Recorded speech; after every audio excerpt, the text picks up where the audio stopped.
wabarakatuh. Kembali lagi bersama saya, Nawa, selaku moderator dari podcast Abang.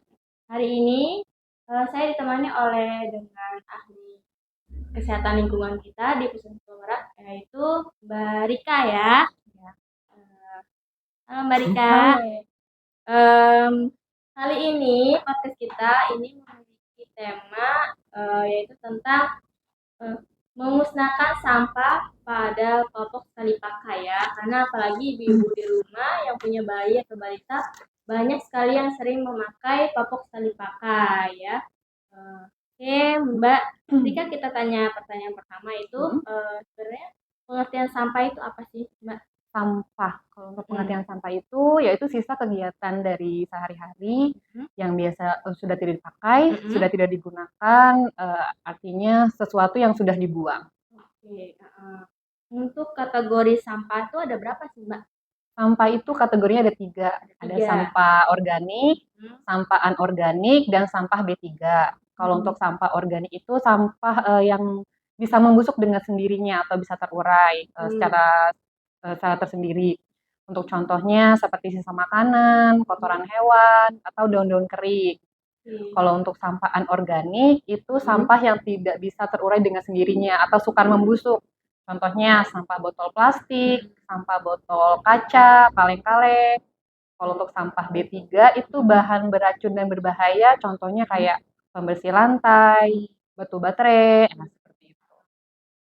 Terus untuk popok sekali pakai itu termasuk sampah apa sih Mbak? Kalau untuk sampah popok sekali pakai itu termasuknya sampah jenis B3 yang tadi disebutkan karena dia mengandung bahan berbahaya dan juga terbuat dari plastik. Kan apalagi ibu-ibu di rumah ya banyak sekali yang belum tahu atau yang belum mengerti kalau sebenarnya kalau popok sekali pakai atau pampers sekali pakai itu biasanya langsung dibuang ke tempat sampah itu berbahaya atau enggak sih Mbak?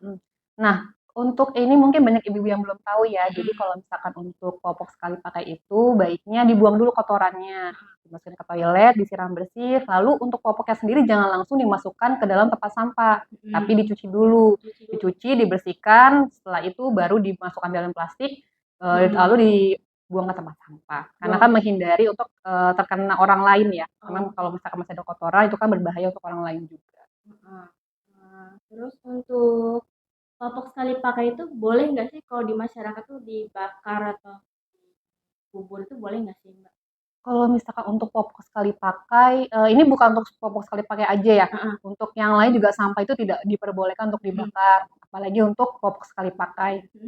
Yang tadi disebutkan ini kan masuknya limbah B3 ya, bahan beracun dan berbahaya. Jadi kalau misalkan sampah popok ini sendiri dibakar, itu akan menimbulkan jadi gas berbahaya yang apabila terhirup bisa menimbulkan dampak buruk untuk kesehatan. Salah satunya menyebabkan penyakit infeksi saluran pernapasan akut.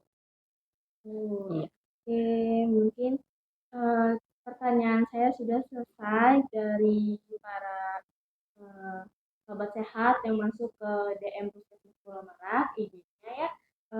Mungkin dari podcast kita ini musnahkan sampah pada popok sekali pakai itu lebih baik. Popok sekali pakai itu jangan langsung dibuang ke tempat sampah. Bagi yang ada resesnya atau tinjanya lebih baik dibuang dulu ke WC atau ke jamban ya. Terus setelah itu dicuci. Baru dicuci sampai bersih baru dibuang ke tempat sampah ya. Karena akibat kalau kita membuang sampah popok sekali pakai yang ada tinjanya itu akan membahayakan bagi lingkungan sekitar kita. Apalagi misalkan jika si bayi sedang terkena diare, tiba-tiba popoknya dibuang ke tempat sembarangan, itu akan menyebabkan lingkungan juga tercemar ya. Untuk popok bekas atau pampers sekali pakai itu tidak boleh dibakar juga, jadi harus benar-benar dicuci. Setelah itu dimasukkan ke dalam plastik dan dibuang sesuai dengan tempatnya. Cukup sekian dari podcast kita kali ini. Saya ucapkan terima kasih kepada Mbak Rika sudah mau berkenan ya untuk mengisi kegiatan podcast Abang kita kali ini. Saya akhiri, saya Nala dan Rika Vinia. Wabillahi taufiq wal hidayah. Wassalamualaikum warahmatullahi wabarakatuh.